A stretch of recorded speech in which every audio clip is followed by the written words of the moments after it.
Assalamualaikum warahmatullahi wabarakatuh. Hari ini saya akan membentangkan berkenaan kajian ilmu tarikat, uh, isu-isu dalam tarikat iaitu pengamalan tawasul dengan syekh. Nama saya Nurul Khairunisa binti Mazlan 046289. Okey, seterusnya kita pergi pada pengenalan. Yang mana tawasul ini merupakan suatu amalan yang tidak asing dalam kalangan orang yang mendalami ilmu agama dan saling diperdebatkan, terutama sekali dalam kalangan ulama Arab. Kerana ada yang memberi pandangan bahawa bertawasul dengan orang-orang yang soleh ini merupakan perbuatan yang syirik.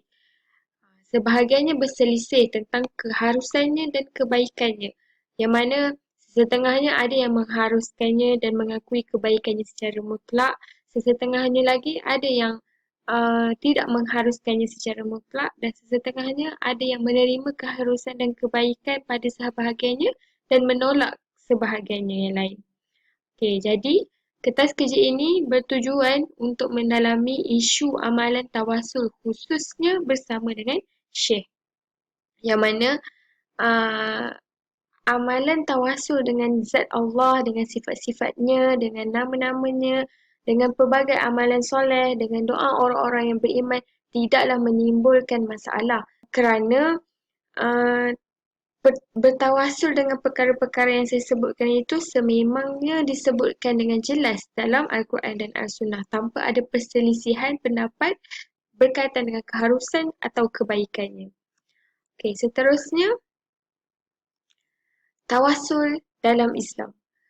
Okey, sebelum itu tawasul bermaksud mendekatkan diri dengan suatu perantaraan iaitu wasilah ataupun menjadikan sesuatu yang menurut Allah mempunyai nilai, darjat dan kedudukan yang tinggi untuk dijadikan sebagai wasilah agar doa itu dapat dikabulkan. Jadi, ahli tarikat ini menjadikan tawasul itu sebagai satu jalan pencapaian untuk dapat dengan mudah mendekatkan diri kepada Allah Subhanahu Wa Taala. Okay, sebenarnya tawasul ini bukanlah suatu amalan yang baru dalam dunia Islam, tapi malah dia suatu amalan yang telah dilaksanakan semenjak Islam muncul lagi. Okay, bahkan dalam Al-Quran dan juga hadis pun ada menyebutkan dan menjelaskan berkaitan dengan tawasul. Okay, um, apa yang dijelaskan dalam Al-Quran dan Al-Hadis ialah berkaitan dengan zat Allah, sifat-sifat Allah, nama-nama Allah, pelbagai amalan soleh dan doa-doa orang yang beriman. Uh, jadi perkara itu yang telah dijelaskan itu tidaklah menimbulkan masalah daripada segi hukum dan tidak menimbulkan perselisihan antara para ulama. Yang menjadi masalahnya apabila bertawasul, yang menjadi sedikit perselisihannya apabila bertawasul dengan peribadi seseorang seperti nabi-nabi, rasul-rasul, wali-wali, orang-orang yang soleh, kedudukan seseorang, haknya, kehormatannya, keberkatannya dan sebagainya yang menjadi perselisihan antara ulama-ulama Islam berkaitan dengan keharusan dan kebaikannya. Jadi realiti tujuan kehidupan masyarakat Islam di dunia ini mestilah mendekatkan diri kepada Allah yang pertama dan yang kedua memperoleh redha dan meningkatkan pahala supaya bila kita di akhirat kelak akan mendapat syurga, ganjaran syurga. Jadi melalui kuasa dan rahmat Allah, masyarakat Muslim dapat mendekatkan diri kepada Allah dengan pelbagai amalan ibadah yang telah diajarkan oleh Rasulullah melalui sunnahnya. Contohnya seperti solat, puasa, zikir, zakat, haji dan sebagainya. Okey, seterusnya para ulama mazhab 4 telah bersepakat tentang bolehnya bertawasul dengan Rasulullah SAW sama ada ketika baginda hidup maupun setelah wafat. Jadi sebenarnya para ulama bersepakat tentang kebolehan bertawasul ini, tetapi Ibnu Taimiyah berpendapat pula bahawa tidak boleh bertawasul dengan Rasulullah di saat baginda wafat dan telah mengeluarkan fatwa yang mengharamkannya. So inilah dia perselisihan yang ada dalam isu tawasul ini. Yang mana bila dia mengeluarkan fatwa yang mengharamkannya, tiada seorang pun para ulama yang lain yang bersetuju dengan pendapatnya. Tetapi fatwa Ibn Taymiyah ni telah terus disebarkan oleh para penyokongnya dari satu generasi kepada generasi seterusnya sehinggalah ke hari ini. Walau bagaimanapun, pendapat Ibn Taymiyah ini merupakan pendapat yang memang kurang tepat kerana tak ada seorang ulama pun yang sependapat dengannya. Okey, seterusnya pengamalan bertawasul dengan syekh. Okey, selalunya pengamal tarikat biasanya bertawasul dengan syekh dengan doa inilah, melalui doa ini, Ya Allah, Ya Rahman, Ya Rahim, dengan jah Nabi Muhammad sallallahu alaihi wasallam dan dengan keberkatan dan kemuliaan yang engkau kurniakan kepada syekhku si Fulan bin si Fulan yang engkau cintai itu, kabulkanlah doaku ini, Ya Allah, Ya Rahman, Ya Rahim. Okay, selain itu juga dianggap juga doa bertawasul dengan melakukan ziarah ke kubur seorang yang terkenal tentang ketakwaannya, kealimannya, seperti kubur Syekh Abdul Qadir Al-Jilani.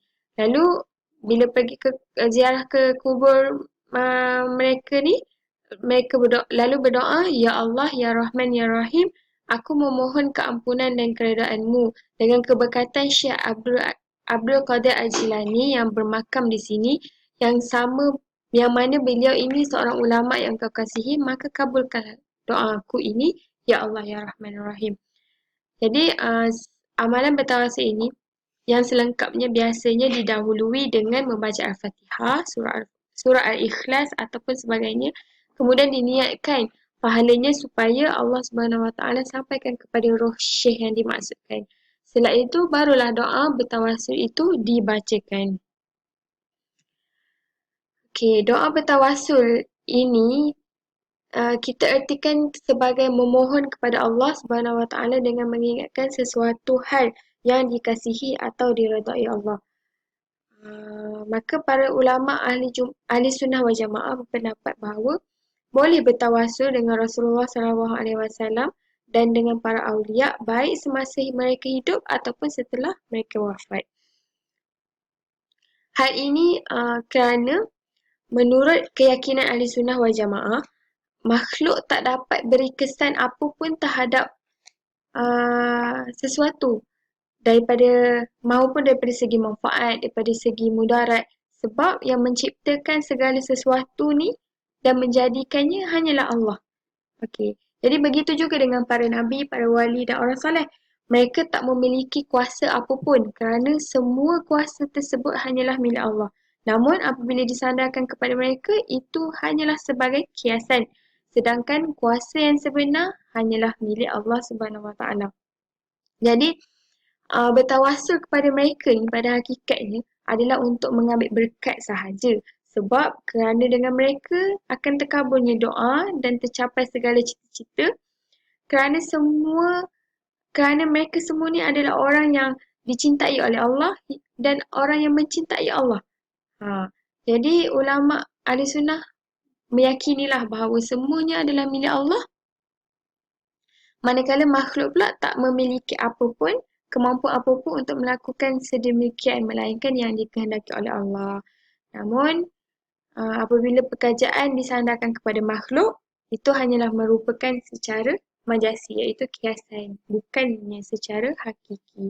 Okay, seterusnya soal sah dan keharusan bertawasul ini di antara Nabi SAW, Nabi-Nabi yang lain, para Rasul, para Wali dan orang-orang soleh ini, sebenarnya tak ada perbezaan pun semasa mereka hidup ataupun wafat kerana mereka tidak menciptakan sesuatu dan mereka tak boleh memberi kesan terhadap sesuatu yang macam saya cakap di atas tadi.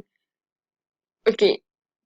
Seterusnya, kita pergi kepada dalil keharusan bertawasul. Yang mana secara umumnya melalui firman Allah Subhanahu Wa Taala dalam surah Al-Maidah ayat 35, A'udzubillahi minasyaitonirrajim. Ya ayyuhallazina amanu taqullaha wabtaghu ilaihil wasilata wajahidu fi sabilihi la'allakum tuflihun. Yang bermaksud, wahai orang-orang yang beriman, bertakwalah kepada Allah dan carilah jalan yang dapat mendekatkan diri kepadanya dan berjuanglah pada jalannya supaya kamu menjadi orang-orang yang beruntung. Jadi perintah Allah ini supaya orang-orang yang beriman mencari wasilah, mencari perantaraan di atas mencari wasilah ni lah adalah bersifat umum. Okay, jadi sebenarnya banyak dalil-dalil berkaitan dengan keharusan bertawasul, tapi antaranya adalah dua ni lah.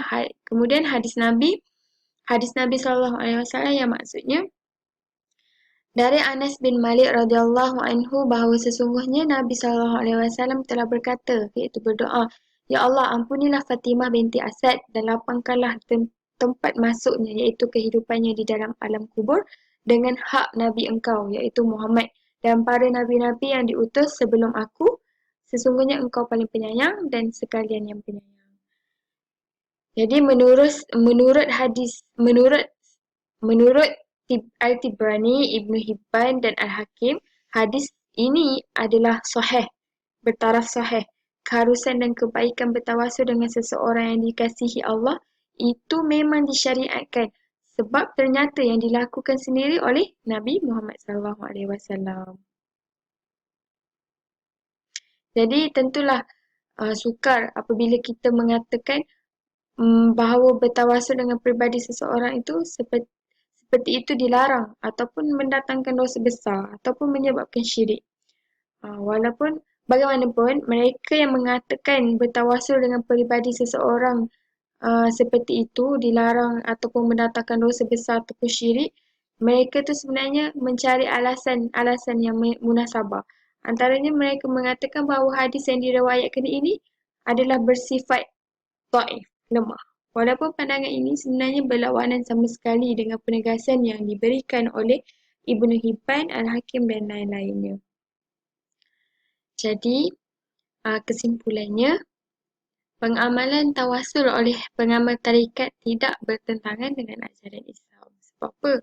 Sebab orang yang bertawasul itu tidak pernah meyakini terhadap kekuatan orang yang ditawasulkan.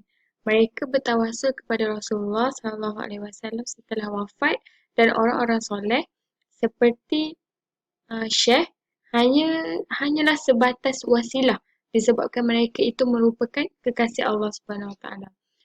Jadi terdapat beberapa perkara yang perlu kita teliti berkenaan dengan amalan tawasul ini. Antaranya ialah orang yang bertawasul itu semata-mata meminta kepada Allah Subhanahu Wa Taala dan tidak ada niat dan perbuatan meminta kepada yang lain selain Allah. Seterusnya, mereka yang bertawasul ini tidak akan menyembah atau memuja selain Allah, tidak akan melakukan seruan-seruan terhadap Nabi SAW, syekh atau wali Allah bersama atau berserta Allah. Yang ketiga, orang yang bertawasul itu benar-benar menginsafi dan menyedari kehinaan diri, kekotoran diri dengan berbagai dosa, berbagai sifat kelemahan sehingga dirinya tidak layak untuk menerima kurniaan Allah kecuali dengan keberkatan yang Allah kurniakan kepada orang-orang yang Allah cintai. Dan tujuan bertawasul itu hanyalah untuk mendapat keberkatan iaitu tabaruk dengan mengingati para kekasih Allah Subhanahu Wa Taala.